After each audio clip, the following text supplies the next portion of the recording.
What does it really take to become the kind of trainer everyone wants, from celebrities to professional athletes to everyday high performers? Welcome back to another episode of Gut Talk, or if you are new here, hi, welcome. We are so happy to have you. My name is Jenna, and I host this podcast with my older sister, Jill, where we talk about all things health and wellness. Today, we are lucky to learn from the best Zach Goetz, celebrity and professional athlete trainer, owner of one of the coolest gyms in LA, and total expert in strength, biohacking, and helping people look and feel their best. He's trained everyone from pro athletes to major names in entertainment. And today we get all of the juicy details, how he got into personal training, what it's really like being on tour with celebs, and what he did differently to stand out as the go-to trainer in such a competitive space. And if you know from us, Jill and I are both on a mission to become the strongest versions of ourselves, and we want all of you to do the same. So we asked him everything, what women are doing wrong in the gym. We also trained with him before we did the podcast episode, which we posted our entire workout on social media, TikTok and Instagram, if you guys want to go get a really amazing booty workout that we are now adding into our workout split. And let's just say I was making a lot of mistakes that he corrected my form, and we are so grateful for him. We also go into how to train smarter, what's actually worth spending your time and money on, and of course, Zach's best booty building tips. So this episode is for all the girls who want to get their booties in the gym and become the strongest versions of themselves. You can consider this your ultimate guide to building muscle, training smarter, and leveling up. So without further ado, let's get into it with Zach. Please welcome him on Gut Talk.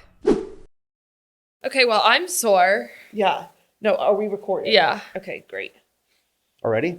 Yeah. All right. This is how we roll. We're Let's just go. like... I mean, the soreness already. Already? You're like, Yeah. already? No, for sure. I was thinking in the car, it's probably the best workout I've had in years. Great. And we didn't do that much weight at all, which was the craziest part. No. So, I mean, there's a lot of theory that we can kind of play with, right? But for Gen Pop, one of the things we do a lot of is time under tension. We're Gen Pop.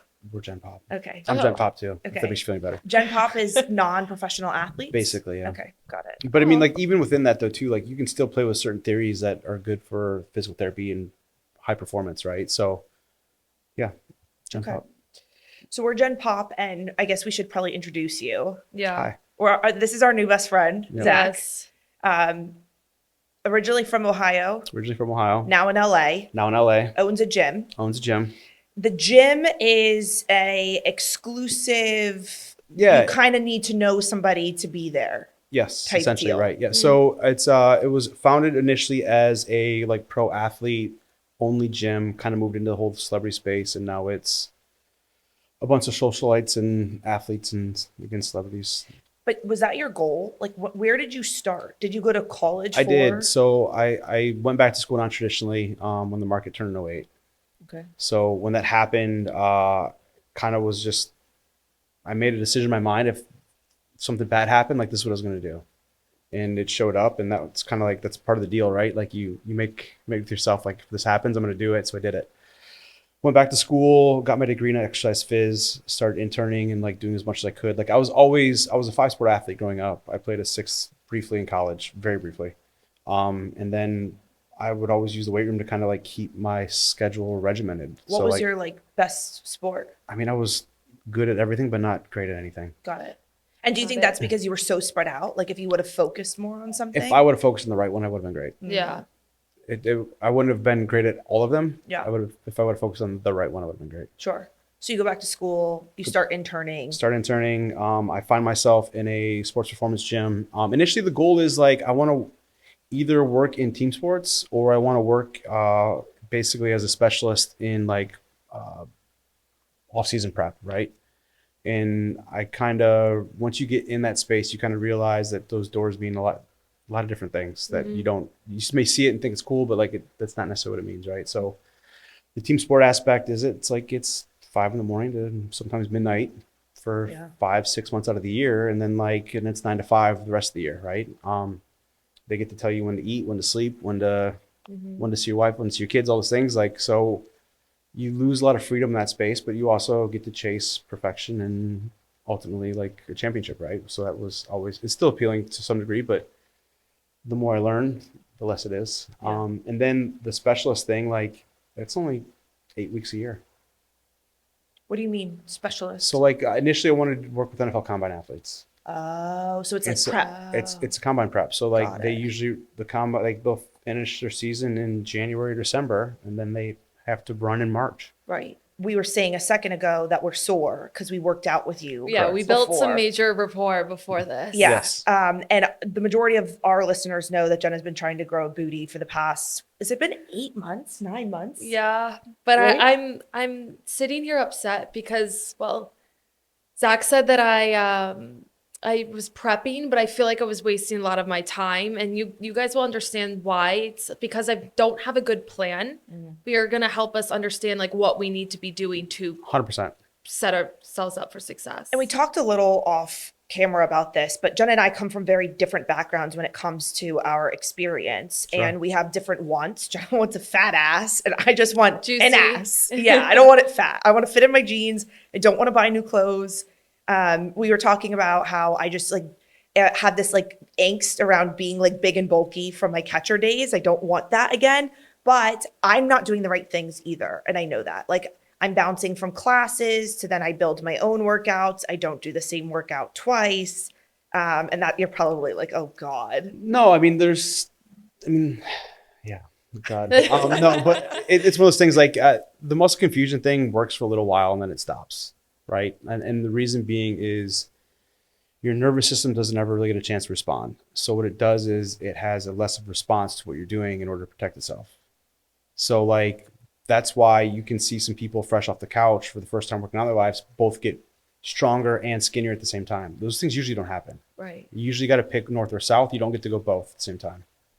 So we also talked about too, like there are a lot of things that go on in your life that can either set up and support your goals or be very detrimental to them. Which are like what? I mean, it's your sleep schedule. It's how much water you're taking in. It's your nutrient timing. It's what supplementation you may be taking around your stuff. It's what style of workout you're choosing to do. It's when you choose to rest, when you don't choose to rest, your stress from work, life, family, like finances, like all that stuff can like play a part in like how your body like looks and responds. So we just talked briefly, like one of the things that we discussed is like, as a performance coach, I don't have the biomarkers and some of the data that like a professional athlete team will have. Like they spend millions of dollars on software in order to monitor these guys, how many miles they're running, how many steps they're taking, how fast they're going. Like they get all that in real time. I have to socially engineer some of that information to figure out what's going on in their life in order to be able to kind of protect them and set them up to be successful.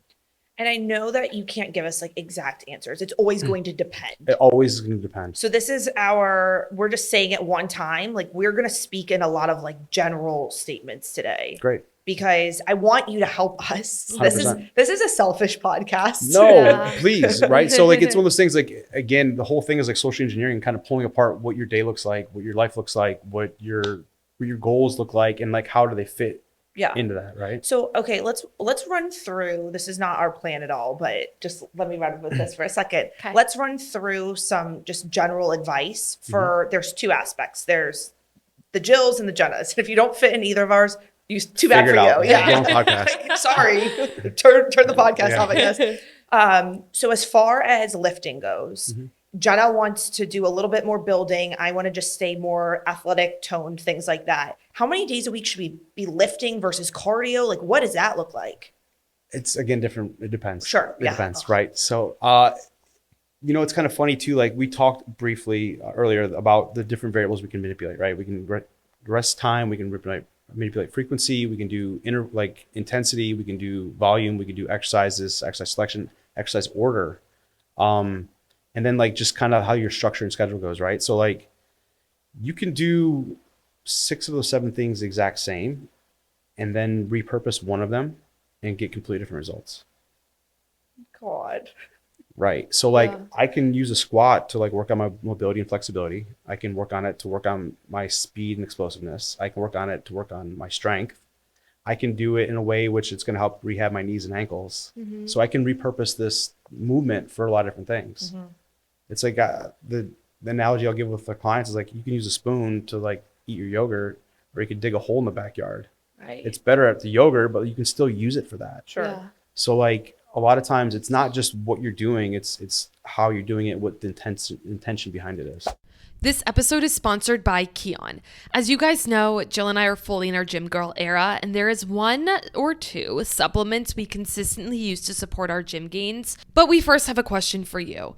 Are you struggling to put on muscle? This is one important thing we have learned. You can't build muscle without essential amino acids, aka EAAs. They're crucial for muscle growth, and you can only get them from protein or supplements. That's why we swear by Kion aminos. We have both been using them for a while now, and if you have seen our Instagram stories, you know, and let me tell you, they are a game changer. Kion aminos contains all 9 essential amino acids, which is key because a lot of brands only offer 3 or 8 like BCAAs. This formula, backed by over 20 years of research, has the ideal ratios of each amino acid for better absorption and utilization. It helps us recover faster so we can hit the gym harder and bounce back quicker from intense workouts. Personally, we've noticed better muscle recovery, less soreness, and more consistent gains since using Kion aminos.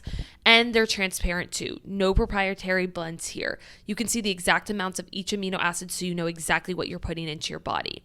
So if you want to try something that actually works, we highly recommend Kion aminos, and we use their creatine as well. They are products that you can trust with their 60-day risk-free money-back guarantee. There's no reason to try it out. You can use our link, getkion.com/guttalk to save 20% today.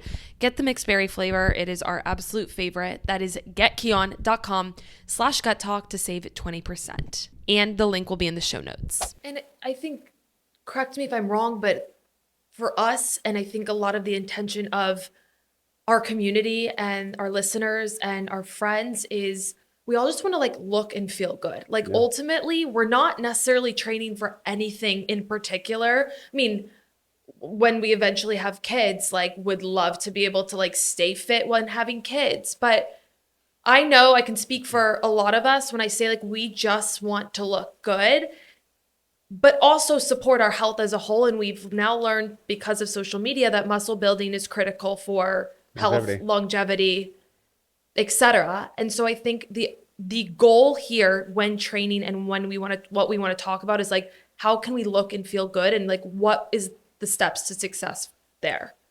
Would you say that that's it? So I guess how do we start? Exactly. So basic stuff, right? So like when we start breaking stuff down, like again, we talk about manipulating hormones as much as we do muscles, right? So we want to make sure that the body is in a environment that's conducive to whatever result that we're trying to create. Mm-hmm.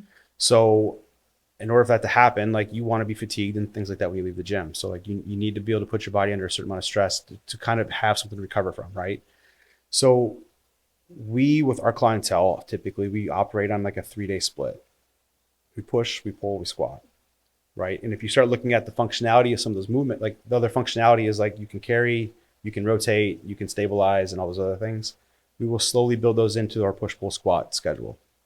And the reason why we do it that way is because those are the largest muscle systems in your body. So the bigger the muscle system you're using, the more the hormonal response is going to be. So the whole goal is to try to get the endocrine system to respond to what we're trying to do, right? And so like we talked before, like if a guy wants a bigger chest, like he needs a squat. If a guy wants bigger arms, he needs a deadlift or squat, right? If a girl wants a more toned tummy and a bigger butt, she should pull and push too. Because of the endocrine system. I've never heard that. Yeah. I feel like I've been working out for a long time to never hear that. Right. I mean, so it's one of those things where if you lift your legs heavy, it's going to take 48 to 72 hours to recover. So like sometimes in the female clientele mind, it's like, okay, I don't need to lift again for 3 more days. So I'm going to go do Pilates tomorrow, and then I'm going to go blah, blah, blah. And there's can be results done with that, right? But if we're not hitting the other parts of the body and like stimulating basically the nervous system in order to release more growth hormone, we're not going to get that anabolic, metabolic component we're looking for. So lift heavy 3 days a week. I didn't say heavy. Lift 3 days a week. At least. Okay. At least. That makes me anxious. I feel like that's not enough in a week. So we run that squat push pull schedule twice. In a week. Oh. So okay. we squat on Mondays and Thursdays, we push on Tuesdays and Fridays, and we pull on Wednesdays and Saturdays. So everyone's working out 6 days a week? The schedule is made for them to do it. Not everyone obviously attends that way. Life happens. Yeah. Okay, so you can lift that. So when you're saying you have to train the system, like for example, when you were saying that I want to train my butt, I also need to be working my Back, your lats, your everything. shoulders, all Which that is like, stuff. girls, listen to this, because sometimes we all just want to train one group. And I think it's so important to note that we need to be doing all of them. Or skip arms. I know a lot of girls that skip arms Totally, because because they don't want bulky arms. arms. You know, and like I trust me, I get plenty of pushback often with it too, but some people have different muscle attachments and insertions, so that makes them look a certain way faster than other people, right? And then other people have different mitochondrial DNA from their mother. Like when we talk about some of that stuff, like you can metabolize fat in different parts of your body faster than others, and like you don't always get to pick where that is. Jenna's arms, she was like came out of the womb sculpted. It pisses me off. I'm like, that's all I want, and I genuinely don't think that I can get there to the extent of Jenna. But that's okay. But I metabolize fat faster in my arms. Potentially. Or you may grow muscle faster there too, or just whatever. I mean, I do train my arms a lot. I don't want to hear it. I don't want to hear it. More than she does? Yeah, I literally played an upper body sport.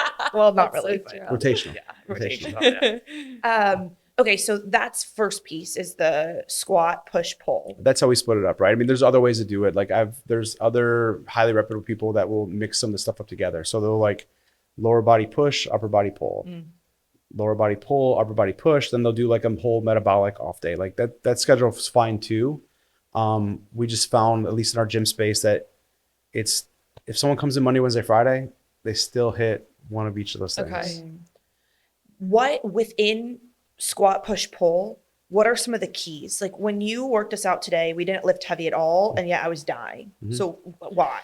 So again, the time under tension is kind of one of the theories that we use, right? So we'll superset a bunch of exercises together, and like we use a structure that, I mean, I don't know if it's unique to us or not, but like we'll take a primary movement, a compound movement, like a squat, and we'll superset that with some sort of stability movement. So we did the fire hydrant today when we did that. So the whole goal there is to get the pelvic floor turned on, the core active, and things like that too. So like a lot of those bigger muscles don't really get a full break, even if they're not constantly under tension, if that makes sense. Yeah, that makes a ton of Right. sense. And so like, and then like that secondary exercise, because it's not a heavy neuromuscular load, becomes like active rest. So the glutes. Right, we weren't just like standing around. Right. Like, and I think in my workouts, I stand around 90-second breaks. Which is fine. Like that's necessarily not necessarily a bad thing, but like if we're talking about keeping your metabolism going and things like that too, like you kind of get the best of both worlds there. Like you get the ability to build muscle because you're constantly under tension, but you also are constantly under tension. So your heart rate is typically higher throughout the workout, even if you're not panting. So if someone can't afford a trainer and you're trying to do this on your own, I feel like you just defined like you could Google search it. You might not get the exact results that you would get with working with someone, but it would probably put you in the right direction. It can definitely put you in the right direction, right? And again, too, we talked about how like it's the intention behind it. So like that's where a good trainer is going to help you pick the right exercises. A great trainer is going to be able to help give you some nuance to the thing. An incredible trainer is going to help you repurpose the movement for what your goal is. And then there's all the other factors. So when you talk about sleep, when you talk about eating properly, hydrating, what's your spiel to the people you work with? I mean, it can't depend. It can't. Like what are some of the big beliefs you have, I guess, when it comes to everything that's not lifting? So one of the things when we first get into it, like if someone's fresh off the street, right? Like I don't want to give them too much information too quickly. And the reason being is if you look at like a bell curve, right? If I give you one data point to do for 21 days to create a habit, there's like a 68% chance you're going to be able to successfully create that habit. If I give you 2 data points or more, now it's like, or at 2 data points, it's like a 21% chance of it actually happening. Once you get into 3 or more, it's like less than 2%. Wow. So if I'm talking about your food, your sleep, your nutrition, your diet, your exercise, showing up in time, like how you need to go to therapy and get rid of the stress. Like we're talking about these 7, 8, 9, 10 data points in your life that all make an impact. If I try to give you too much too quick, like it's too much to bite off. Yeah. And like I've done that myself. So like if my diet is clean, my exercise becomes more intense, and I'm hydrating, and I've cut all the stuff out of my life to like make it no fun, and I don't see the results I want to in 2 weeks, it's so easy to give all of it up. Yeah. Mm-hmm. Yeah. You Because have like to I build feel those like it habits. didn't work. I feel like I failed at all this stuff, whatever else. So like you want to slowly back in all the different points. So like we talked about, you just like prepping for all this stuff. Like it's kind of how you need to look at it, right? Like you're gonna run a big experiment on your body, Yeah. and like the whole goal is like to figure out which version of each of these things work best for you. And then it's like which ones actually blend together well versus like, okay, I like when I intermittent fast, but like if I'm trying to do this weight training stuff, like I don't have enough energy to get through this stuff, and now I'm cranky, I'm fatigued, I'm hangry, I'm all the different things. It's like, okay, well, what if I do the small? I don't like doing all the small meals a day, but like now I actually have more energy to get through my day, and the workouts are improving. My body looks a different way. Yeah. It's actually interesting that you say that because at January 1st, literally, I just made one goal and that was to get back in the gym. And here I am 9 months later, 10, what is it? October, November, 11, 10, I guess. And to me, it has been the greatest like confidence boost. Like it's actually kind of changed my life, to be dramatic. And that's simply because I decided to do one new thing. And like, mind you, I've been building on this for a very long time, but to just get back in the gym was my goal, and I've stayed consistent with it. And whether or not I'm doing everything right, I've showed up at least 4 days a week, every single week since I first started. And so that's really interesting because I keep thinking of this one person in my mind. It's my friend from college.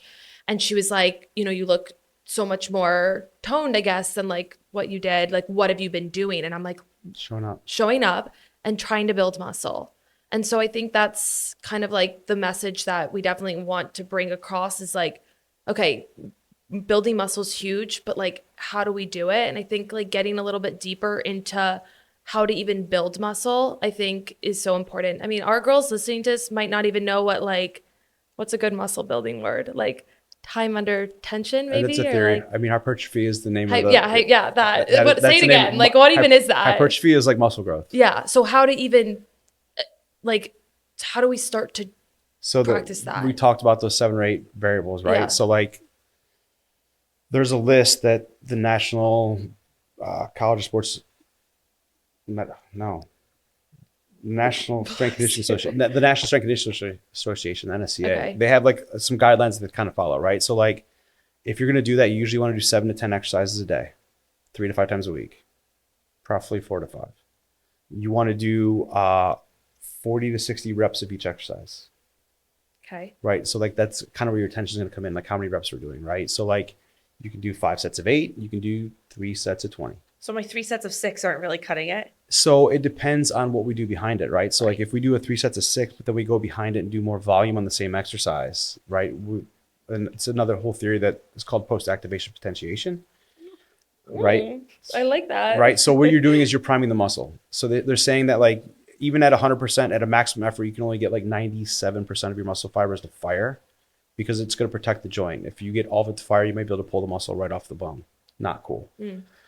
That being said, so when you go into a heavier weight, lift it, you're going to get more of the fibers to stimulate. And then if you go behind it and do it sub-maximally, you'll get more blood flow into some areas your body would normally turn on. What's an example of that? Like a squat if you squat and went and did like body weight squats behind it. Got it. Okay. Like you're going to get more muscle fiber on the body weight squat if you did that way versus doing it alone. Got it. Or if you went and did a lunge or whatever it may be. So like, that's why we start with something heavy and kind of like worked our way back down to some like lighter single leg. Yep. Yeah. So we're going to do our most complex movements first. Okay. Because you want the body to be, well, with the general pop, we'll do the most complex movements first, right? And the reason being is if that's one that's going to be the most dangerous for the body and one you're going to use the heaviest load. So we want to make sure the body is as close to fresh as possible doing this.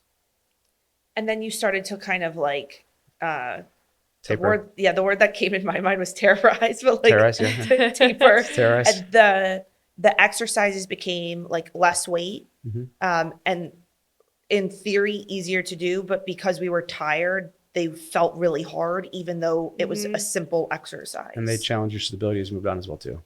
Yep. Yeah, because this is a side note, but like really engaging the core, again, something that I need to do more. But it feels like there's a lot to think about while you're doing each exercise. So much. And I keep bringing back everyone listening to this because people don't have our experience, or I mean, we were athletes our whole lives. Jill was in the gym for a very long time. like, I think it's a very intimidating experience to show up at the gym or to start and like being like, it feels like there's a million things I need to do in the gym. Yeah, I mean, I've been doing this for a long time, but I even go in and like there's still some exercises where I'm like I'm going through this giant checklist in my head, Right. and like the last 2 reps are clean, but the first 12 are terrible or Yeah, whatever it may be, right? So like it's an ongoing process and evolution, and it will challenge like your movement IQ. Like it's just the thing we talk about, like movement skill and movement IQ is like something we talk about with some of the athletes, is like we're trying to clean a lot of these patterns up so they don't have to think about it. They become like autonomous to them. So they're doing the same type of thing, or? So like today we squatted, we front loaded a squat, and we did the Bulgarian split squats. Like when we look at these athletes, like that pistol squat that we did towards the end, we'll do a ton of that stuff at the beginning. And then we'll continue to work on that pattern coming in and out of that spot. So like we basically we'll go from the ground to a bench, or from on plates to like the air. So they're kind of like, it just changes the environment, but the pattern stays the same. Okay. So we're constantly trying to make the pattern stronger with an athlete versus with the general pop. And like that way they don't need to think about all those things when they're playing. Where did my knee go? Where did this go? How do I? So it's, you can almost like repurpose how someone runs without actually getting them getting them outside and running. I want to touch on nutrition for a second, because protein, carbs, macros, all of that is really important. And I think one thing that we see consistently, are you on TikTok? Do you watch TikTok? I try to stay off of it. Okay. I have it, but I don't. Yeah, no, that's fair. I didn't want to like tell you about this trend if you were like TikTok super splain? familiar. No. TikTok splain. Yeah, the new mansplain is TikTok splain. There's this thing, especially in Austin, where everyone's kind of pointing out how skinny women have gotten, like skinny. And Jenna and I, we're never naturally going to be skinny girls. We're just not built that way. But one thing that we notice a lot, I think because of that, is it's kind of scary a little bit how tiny women have gotten. And we see a lot of our talking more of like with Ozempic and all the weight loss. Yeah, meds. for I sure. mean, I don't want to use the O word, but Yeah. that's what it is. No, but I guess my point is that a lot of our friends, when they want to lose weight, they don't eat. And they skip meals and they super underfeed. So can you just kind of explain from what you see the importance of the nutrition piece? So I mean, some of the best advice I've ever gotten around this is like, you need to eat to gain, but you need to eat to lose. Right. So like there are things you can do by setting up your meals and your timing and like your macros in order to basically increase your metabolism, so you can maintain a healthy functioning of the normal body instead of all the stress. Because like that's what happened too. Like if you operate on too large of a calorie deficit, like everyone's sensitivity is different, but like people will hold on to weight. Some people like, they may lose muscle mass and lose tone and like their weight may go down, but like they may carry that puffy whatever look because they're dealing with too much stress for the body to handle. Right. So like eventually you might get where you want to go, but it ain't gonna look good. Right. Like you want to, if the goal is to get smaller, like you can do that and still maintain a healthy physique as long as you do it the right way. I mean, the research in the past has said that 1 to 2 pounds of weight loss a week is like ideal. Right. And like, obviously they talk about the calorie deficit and things like that. Like, I mean, I'm sure you guys have all heard that 3,500 calories is a pound. Somewhat true. Not always. If you look at it, about 2,500 calories is a pound, and you start including the water molecules. So like, if you can minimize the inflammation you have and the stress levels you have, and you can like pull some of the sugar out of the muscle, like you can lose a couple pounds pretty quickly. And if you want to gain muscle, you have to be eating an ounce of protein per Gram. Gram. Well, 7 Restart that. No. So I mean, it varies person to person, right? Because everyone's metabolism and the ability to like digest, process, and the liver and kidneys, it's all different. But it's depending on who it is, like you just gotta play with it. Like some people, they say in order to maintain your current muscle mass, you want like 0.8 grams of protein per lean pound of body mass. In order to grow, they say between 1 gram and 1.5 grams of desired body weight.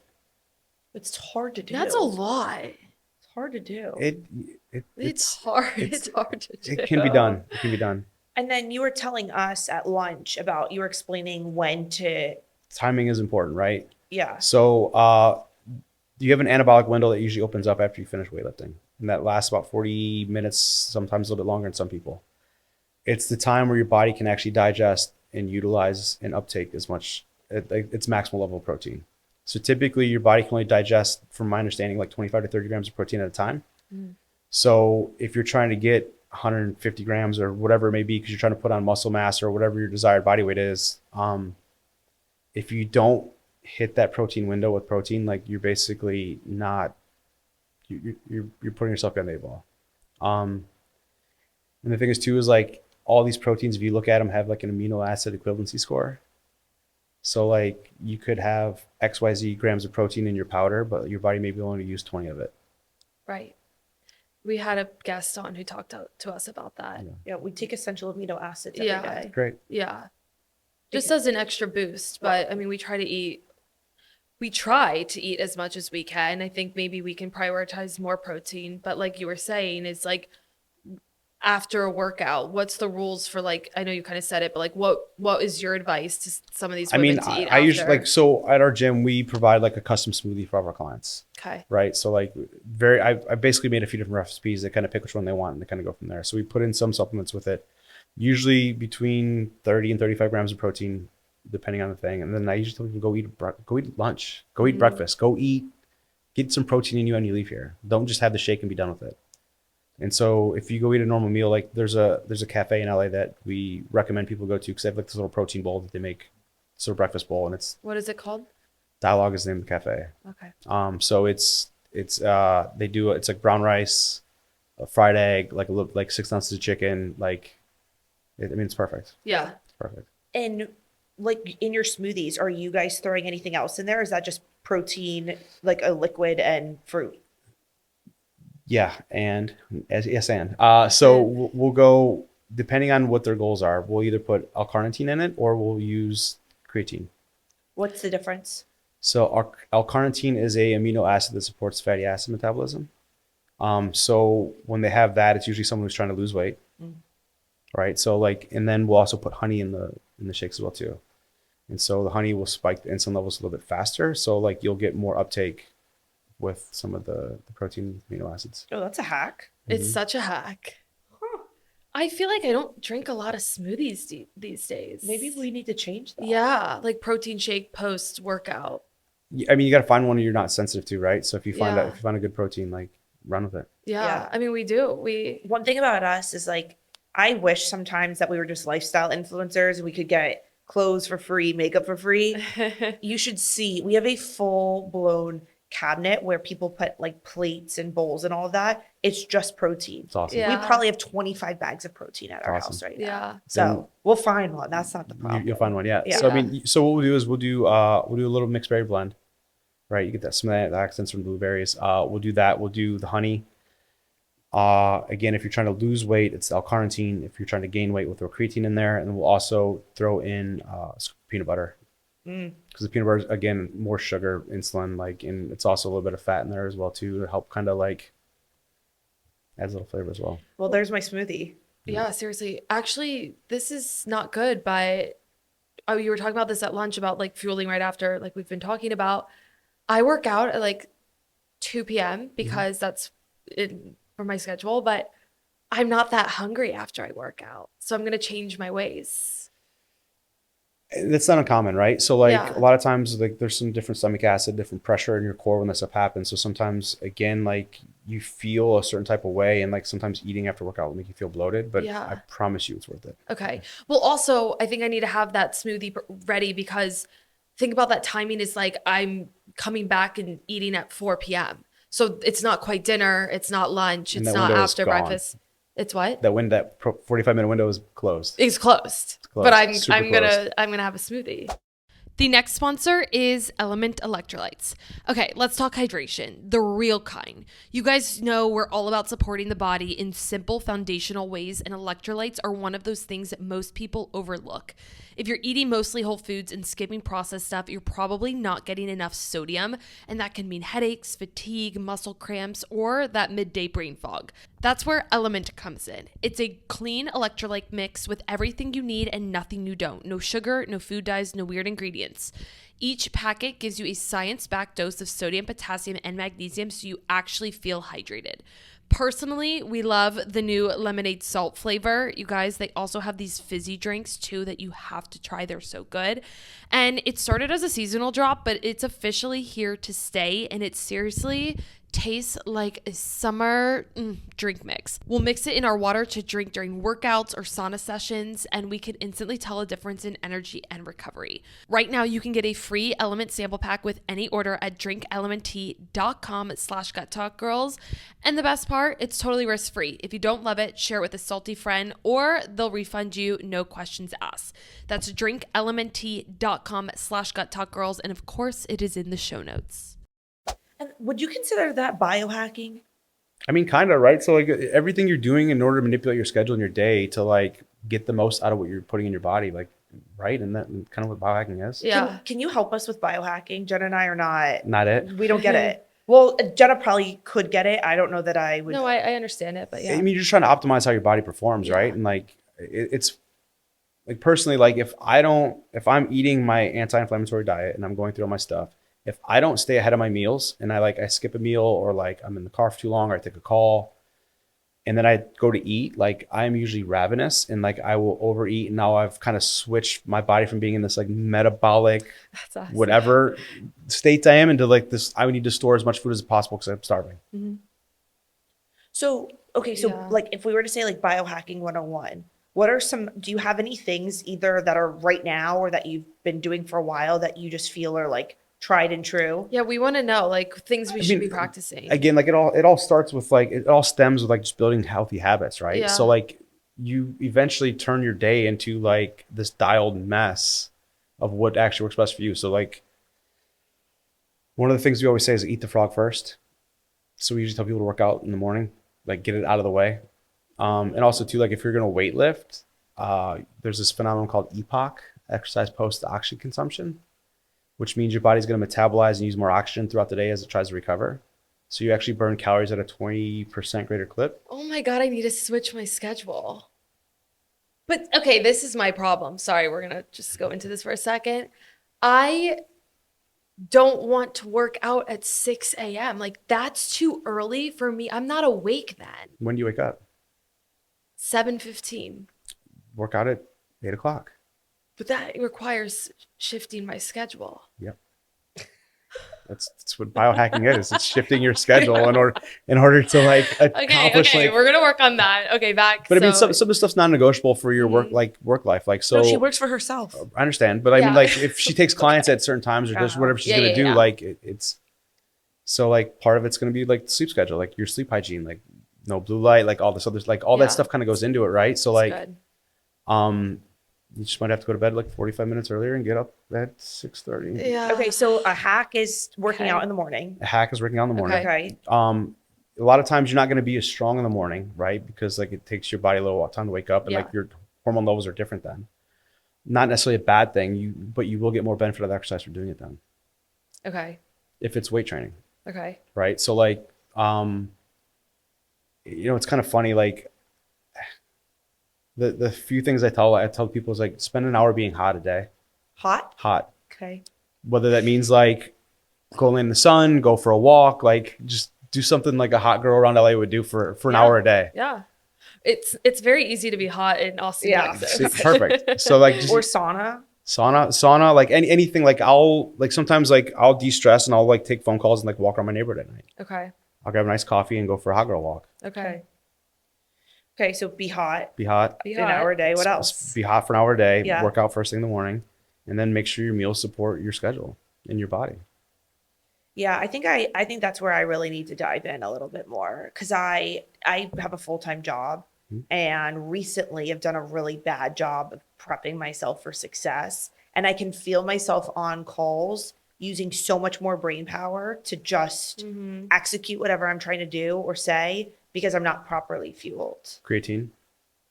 Biohack. So, I think why? Yeah. So creatine helps ATP cross like the blood-brain barrier, so you'll actually become more efficient with sugar. And there's been plenty of studies showing how helpful it is for brain health. So just every day, not just when I'm I take it post-workout. You work out in the morning, correct? Yeah. Take it post-workout. Do you have like a favorite brand or whatever? I usually use Thorne. Thorne? Yeah, I mean we have Keon. Oh yeah, we already have some. I literally already had some today. I love creatine. Yep. And I think that's another thing that women think makes you bulky or, Like it's ATP. You're putting ATP in the cell, right? And like Yeah. with a with a molecule of ATP, you need 2 molecules of water for it to kind of like hold its place. So like it will make the muscle cells grow bigger, right? So like that's not necessarily a bad thing though, because if you pull the creatine away, the water goes away. But I think what got people in trouble is like the industry used to tell you to creatine load when you first got in a new thing, and they're having you take like 9 servings a day, and like it's just too much. Okay, yeah. Because from when I was posting about it, there was some girls that responded to me and they're like, I feel so bloated when I take it. So there are multiple kinds of creatine and multiple bioavailabilities, right? Okay. So like everyone responds differently. Like the creatine monohydrate is the one that is the most tested and has the most science behind it. And it's also the cheapest to get.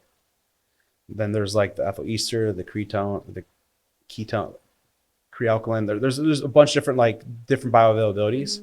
But your body does kind of adapts to it every couple weeks. So like give it time. Okay. And then also too, like once it gets adapted, you need to pull it out and try maybe switching the bioavailability so your body all of a sudden has a new stimulus. If that makes sense. Oh. So it's like if you do the same exercise routine every day for the next like year and a half, at some point you're going to plateau. And then you're actually going to get weaker, and then you're actually going to get more fatigued doing less stuff because the stimulus is I've plateaued for sure. Well, we're gonna fix that. So with the creatine though, I feel switch like it there's so up. much to uncover here. Yeah. I feel like it's like I take for granted like some of the information that I have, and like I'm sorry. No, that's why we need you. Yep. Yeah. That's why all the girls need you. So the plateauing usually happens between weeks 5 and 6. If you start a workout program and you don't change what you're doing, the plateau happens between weeks 5 and 6. I'm gonna cry. I probably plateaued 10 times. So, but the great thing is like you don't need much of a stimulus change in order to actually burst through that plateau. So like I think Texas A&M did a study a while back where they took a bunch of college kids and they had them do the same exercise routine for 10 weeks. The one group did everything the same all 10 weeks. The plateau happens at week 5 or 6. Performance drops at week 8, and then they kind of like crash weeks 9 and 10. Okay. If you look the testing group, what they did is before they started, they did the same workout too, but they pulled them in the bathroom prior to that, and they gave them a toothbrush and said, "I want you to brush your teeth for 1 or 2 minutes with your non-dominant hand before you go do your exercises." And they didn't start that till week 5. They continued to progress all the way through 10 weeks.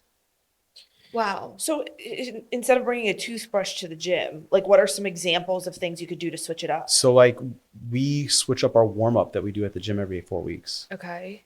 So like even if we're going to do the exact same lifts and the exact same tempo, like we'll switch the 8-minute warm-up we do prior to working out. Or like today we did the fire hydrants and like all that stuff like in between as our secondary exercise. Sometimes we'll pull those out, and then we'll put in more core stability stuff. Okay. More planks, more Pilates presses, more whatever it may be, different variations of that stuff in order to like, again, change the stimulus. Okay. That's super helpful. Yeah. Okay. So we don't have to necessarily change like the workouts completely. It's just changing the stimulus. Yep. Or instead of 10 reps, we're doing 8s instead of at 70%, we're going to go 75% or whatever it may be of your maximum intensity. What are your thoughts on Pilates? It crushes me. Really? Why? I've done a bunch of reformer stuff for some of my therapy on my low back. There are muscles that like as a male athlete that I was never really taught to turn on. And so when you have, especially as a guy, like some muscle mass behind you, like it requires those small muscles that don't really know how to turn on to be even stronger. So you like it? I do like Pilates. Oh. I've done some heated room stuff. I've done like. Okay. You said it crushes me. I thought you meant like you don't like it. No, I like it. It's so hard it's for you. difficult for me. It's difficult for me to do. I get bloodbath when I go do it. Well, it's always humbles men. Yeah. So they call it Pilates princesses. Like girls just stay away from the gym and they go to Pilates instead. What's your thought process there?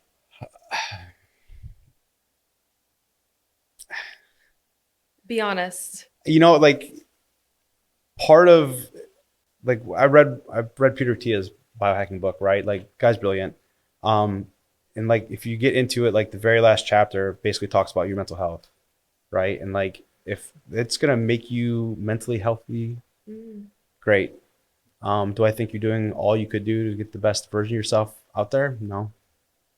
Got it. But like I'd rather you be a healthier, happier version of you than a optimized version of you that's kind of miserable and questioning everything. That's like the most emotionally mature answer I think I've ever heard from I know, I someone love in that. the like strength training Yeah. world. Yeah. Thank you. Yeah. For the girls. Right. Yeah. I mean, there's truth to that though, right? Like if it's going to balance you out, great. But like if we talk about longevity and biohacking, like your quad strength is like the number one indicator of like your mortality rate. Like, so like, Actually, Peter and Tia just did a session on 60 Minutes, I think, and Okay. I'm pretty sure I saw that clip. I didn't catch it, but Yeah. I mean, it's like it's last week. okay. Yeah. Well, there you go. I mean, it used to be grip strength, Yeah. but they're now testing the quad instead, which makes more sense to me because it's a bigger muscle group. Yeah. So our grandpa's 96 and he's like crushing life. Sick. I wonder if he has like Insane. Crazy Yeah. quad strength. Maybe. he just got a Right. hip replacement at 96. Wow. And is like walking again. And That's it was like insane. 3 Yeah. weeks ago. That's He's insane. 96. He's really, so one of my, this is off on such a tangent, but one of my teammates from Duke, she it had this like really methodical swing at Duke. Like she just was this like crazy hitter in a way of like just consistent. My grandpa became obsessed with it. She lives in our like hometown now. And his goal for rehab is to be able to play golf with me and my awesome. teammate. Like That's at awesome. In the 96. spring. In the That's awesome. spring. We He was didn't bummed. test his quad strength. Yeah. Gotta test his quad strength. Well, okay, love that. But back to, I want to finish this. So with Pilates princesses, like if they were to want to build strength too, what is a good Split, like training split? split. Yeah. Exactly. So, like again, like we've talked about, like the training split we use, we squat, we push, we pull, right, and then we repeat it. What I've actually incorporated personally is like I'll squat and push and pull. I'll squat, and then on Fridays I'll combine my push and pull together. And then I often will do like some sort of either knee rehab, shoulder rehab, or Pilates like on the weekends. Okay. Personally, so like as a female, like obviously you may not need 3 upper body days a week, but you should probably get at least 2. So you could split your workouts into lower, upper Pilates and run the 3-day split that way. Okay. Like, So like 2 strength, 1 Pilates, 2 strength, 1 Pilates. All right. Okay. That feels very doable. I want to start doing Pilates again for my back. Our scoliosis girl. Yeah. Well, because I've always been told, and I think you can achieve this, what I've learned, especially today, is like you can build your core through strength training. But I feel like there's something interesting about doing it with Pilates, especially reformer. yeah, I mean, I think again, we get into some of we didn't really get to do it today because we didn't do any core work really. We just did a lot of pelvic floor and whatever else. But like I used to do this diagram for my athletes, and I would draw like the stick figure that was like running. And like I would tell them that our upper body days are all about making sure that core is long and lean, and the lower body days is getting the lower body bent in the right position in order to be able to support that. Okay. So like again with the pro athletes, because they'll put on muscle so fast because usually how they're built, we only do 1 upper body day a week. We do 2 lower body days a week. We do 1 upper body day a week, and we do 2 days where we call it like regeneration. So it's like kind of total body, low nervous system load. Like let's put everything back in the right spot. It's But almost that's like for professional athletes. professional athletes, Yeah. right? So like with that being said though, like a lot of the principles that we teach for that rigid core and the upper body day can be taught and repurposed in any of the weight training stuff that we do for a male or a female that it's general population. Are there any other things that you feel like the Gen Pop does really wrong in today's? Oh, so much of it. Like how much time do we have left Yeah. in the studio? So much of it. What I mean, are some things that come to mind? there's so much. There's just so like it's a lot of times too. Like they'll pick the right exercises and do it incorrectly, or like there's ways to be able to put your body in a lot of danger that it doesn't need to like experience, right? So like, and then everyone wants to have the next greatest YouTube exercise, so they're trying to create things that don't exist, and they don't exist for a reason. For that, mostly. I mean, so it's like one of those things, like especially Gen Pop, like there's no reason to like do anything ballistic. There's like some of the Olympic lifts and things like that too, unless you're competing. Like I don't even have the pro athletes do that stuff anymore. it's too tough on your joints and knees and things like that too, and puts you in such danger that like, why? They always say the best ability playing pro sports or playing any sport is availability. Yeah. So if a lot of times the stuff that happens in the weight room, like there's so many overuse and wear and tear issues, right? Like those are most of the injuries that happen. So like, why slam your car door shut if you don't have to? So, I mean, I feel like I'm getting on a little rant here, but don't put yourself in danger is the first thing. And next thing is too, is like, I don't know. Don't put yourself in danger. Yeah, I like that. Anything else that comes to mind as far as like things that are stopping you from hitting your goals? What are your thoughts on alcohol? Gotta live. Yeah. Gotta live. So I mean, Amen. it can be timed out. It can be used to. I mean, it's a source of fuel, right? I mean, that's the other macro that no one wants to talk about. Really? Yeah. Say more. Basically, there are 4 calories, right, for every gram of protein and Yes. carbohydrate. Yes. This is where I'm going. Sorry. You get 9 for fat. You get 7 for alcohol.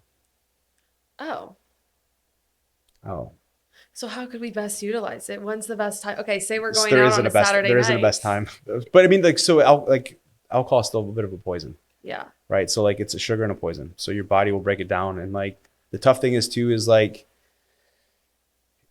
if you have food with the alcohol, which is what people usually do on Saturday nights, you get the street meat or the bacon wrap hot dog, whatever it may be, like your body will have to metabolize and digest all the alcohol before it moves on to the other part. So you're basically storing anything you're putting behind it. Jill Nada. Our best friend One loves thing- halal. Yeah. At 3 a.m. Yeah.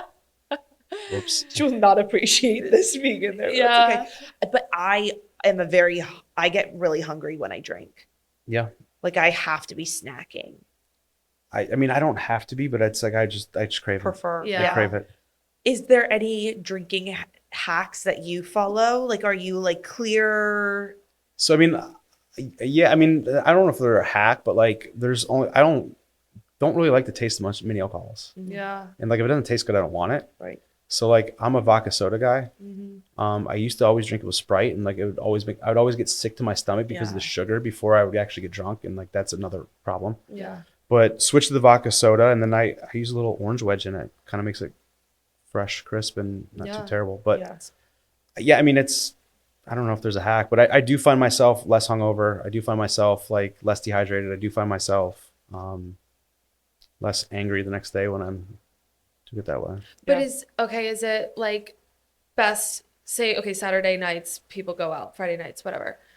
Wednesday Like, nights, Tuesday nights. Yeah. Exactly. Whenever. Yeah, he lives in LA. Yeah. 7 days a week. I'm guessing you don't drink that much, though. You guys go out a lot. He has a business to run. You know, there's certain times a year where I drink more than I should. Okay. What did we say? I mean- Business happens at Encore Beach Club.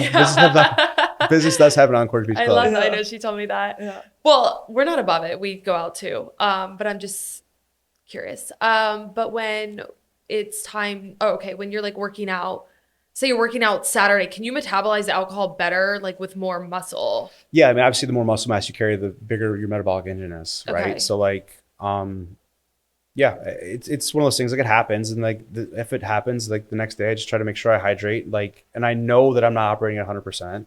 So if I'm gonna go in the gym and work out still, which I usually do, I'll take 30% off what the intention was. Okay. Yeah, I love that. I mean, it's balance, right? Like, you gotta be able to live your life at the same time too. Like, you still want to be healthy. Yeah. Are you focused on step count, like walking? No. No. I mean, it helps, right? Like, Yeah. I get like 16, 17,000 steps a day usually. Just from what you do. 60. He's like, I'm not focused, but I get more than the average. I mean, like, if I go for a walk or do some of that stuff and like take calls like in the neighborhood at night, like sometimes I'll get 25, 30,000 steps. Wow. So you're like you're like a working when moving type guy. Yeah. Well, you don't really sit at a desk, do you? Very rarely. Yeah. I have a difficult time actually doing that. So does Jill. Like, it's one of these things where, especially like in the training world, like at the gym, like I have a really difficult time switching gears. Like, I can't be active then be still. Interesting. Yeah, So you're just always active. Always active. Yeah. You mentioned to us that you went to Mexico to get stem cells. Done, yeah. I'm curious because I don't know anything about them. So this is always such an interesting conversation with someone who knows nothing, right? So like, imagine you build your Legos Death Star set. It's all complete, right? But all of a sudden, like some of the Legos are missing. You basically go to Legos and say, I need Legos, and they just send you whatever. You basically get to go in and make whichever thing is missing yourself. That may have been a terrible analogy, but we're following. it's like one of those things where like it's basically a blank cell. And like normally your body says that's a brain cell, it's a hair cell, that's a skin cell, that's a bone, whatever it may be. Like these are basically blank cells. So they inject them into an area, and like it usually goes towards inflammation, or like there's some sort of inflammation. So like I've had an ACL reconstruction in my left knee, and I'm a bit arthritic in my right. So I had stem cells injected in both. And like it basically just can help regenerate the tissue and kind of repair. And you find it impacts you. It has. It absolutely has. Is that good for the average person though? Because if you can afford it, sure. Yeah. Okay. I mean, You're going to Cabo for it.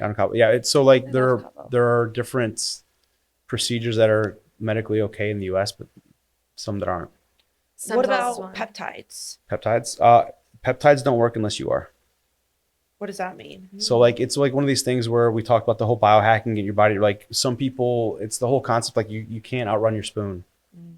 Like if you're not already doing the right things, the peptides aren't really going to put you in a situation to be successful. Because again, if you look at the peptide stuff, you're binding your amino acids in order to try to increase your hormone functioning, which we talked about through the endocrine system right earlier. So it's all about like getting the endocrine system lined up. So if you're not eating well, you're not sleeping well, you're not drinking enough water, you're partying too much, you're not training like you should, taking the peptide isn't really going to do a lot for you. I think of peptides and stem cells as like top shelf health, right? Like it's Kind of. not your foundational stuff Right. for an everyday Gen Pop. Right. Sure. Are there any other practices that are what I would consider like top shelf? Like you don't need them to reach your goals, but if you have the means, they certainly help. I mean, there's a ton of stuff, right? Like there's like even today too, like training client was using the blood pressure cuffs. Yeah. Right. that's So like crazy. you can biohack some of that stuff too, right? There are different things there. Yeah, I mean, different people have different access to that. Like we have a cold laser at the gym, right? A what? A cold laser. Okay, what's that? So it's basically like almost like red light therapy, but significantly stronger. So it's spot therapy. So like if you have any scar tissue or like any chronic or acute injury, it'll help reduce the inflammation in the area, speed up the healing process, things like that too. We've had people use that laser to basically heal a broken foot to be able to play in the Super Bowl 2 weeks later. So like it just speeds the process up. So there's a bunch of things like the cryotherapy stuff works, hyperbaric chamber stuff works, like all that stuff works as long as like your body's like primed. What else do you have at the gym? Like what are your other tools? I mean, Can you so share? we do some compression therapy stuff there too, right? So like the Normatec compression sleeves, like it Yeah. almost acts like a little bit of lymphatic massage. I love those. Infrared sauna. We've played with the cryo back and forth different times. Like there's a lot of pros and cons to owning one of those things. So it's and then we usually have a physio on staff as well too. So body work, massage, physical therapy, that type of stuff. Cold tub? There's new studies about this stuff. You guys seen this? No. So they actually saying it stunts muscle growth. Oh boy. Oh Lordy. I mean, there's a cold tub in every athletic facility in the country. Yeah. So there's a difference between athletic performance and like general pop making. So Oh, like got if you're it. thinking about what an athlete will do from that standpoint, like all the wear and tear, all the stuff in their knees, like it will help reduce inflammation in joints. And most athletes aren't necessarily looking to put on muscle. They're looking to get their muscle to perform at the highest level. Got it. Interesting. So like a very good example of like what's good for Gen Pop Not- what's good for Athlete professional. might not be great for Gen Pop. Yeah. I'm losing it at Gem Pop. No, I love that. Like I kind of feel like we're like this like group of like Band together, yeah, like exactly. we got like this. we're Gen Pop. But I mean, again, like it's you training for performance versus training for like aesthetic is completely different. Yeah. Right? Well, we talked about it when I was in college. I'm deadlifting like 300 plus pounds. I have no need for that today. Unless there's you want to drive a golf ball and Well, 50 Well, yards she further does. than you. I do, right? Actually. Yeah, there has to be like a place. There's Gen Pop, there's professional athletes, and then there's all of the like former collegiate athletes trying to compete. It's called CrossFit. Yeah. Yeah. No, well, I got sucked into a High Rocks a few months Oh. ago. No, so I didn't train. A bunch of my friends were doing one in Boston. I was going there with them, not competing. And then like a month beforehand, someone dropped out and I had to jump in. You And knew the whole thing yourself. It was in a teams. it was, Okay. well, it was me and another person. Okay. Yeah. I mean, I was still running all of the You did pretty well, laps and- though. Yeah. I mean, having not trained. As a former athlete, yeah. I imagine so. But it's interesting because part of me wants to do one more just to see what If I you could train. do. Yeah. If I train with our cousin is a great athlete and I kind of like want to know. But then the other side of me is like, do I want to put my body through like the inflammation, the risk to injury, the changes in my like hormones and all of those things? And after our conversation today, I'm kind of rethinking it. If you're going to do it, focus on your running. Okay. Because if you can get, you're running between every event, right? So Yeah. if you can get faster Yeah. running, even if you do all the other events at the exact same speed. Yeah. Okay. Good point. And we don't need to dive too deep into this, but do you have anyone at your gym who also you're having run a few times a week? No. No. I mean, I have an NBA player that getting on the court, moving around, and we do Yeah. some plyos, things like that too. But like, we don't do a whole lot of track work with people, Yeah. right? So like, a lot of times, these athletes go to sport and hardwood in the basketball court, the tennis court, the football field. It's tough on your body, right? So we almost want to retrain how they run and create force versus like actually go out and run and create force because they're going to get plenty of those touches in once they get to camp, once they get other stuff too. Yeah. So it's a matter of just almost like preparing the tissue for the damage as opposed to creating the damage ourselves. Sure. I'm just imagining Wiz Khalifa doing sprints.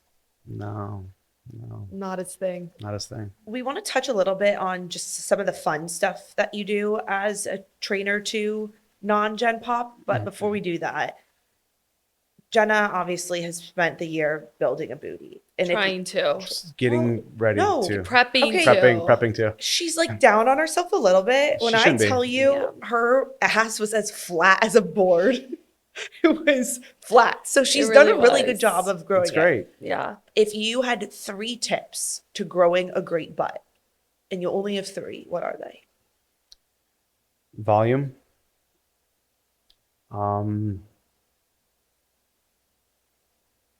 Stomach vacuuming.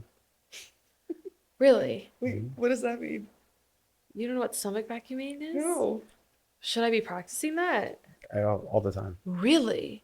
Can someone clue me in with So you have a muscle called your transverse abdominis, right? And it almost acts like an internal corset.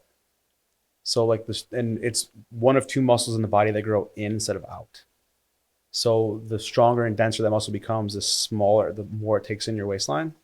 So even if your butt doesn't grow, it'll make it look like it has, Wow. right? Okay. So, yeah, volume. You need a lot of volume on the glutes. You need a stomach vacuum in order to make sure that looks a particular way, and then like get your protein. You need to Okay. get your protein in. All right.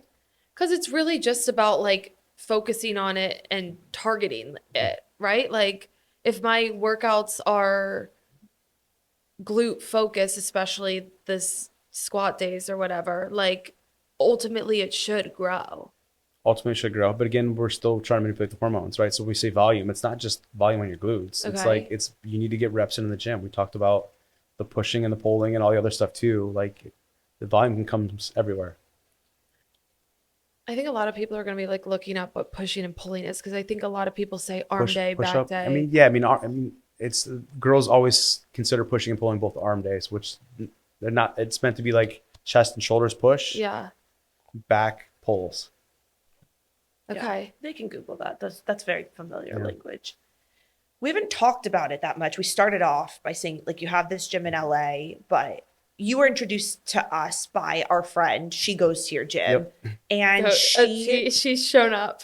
sorry. She's shown up. Yeah. No, well, she's a member. She's a member. Yeah.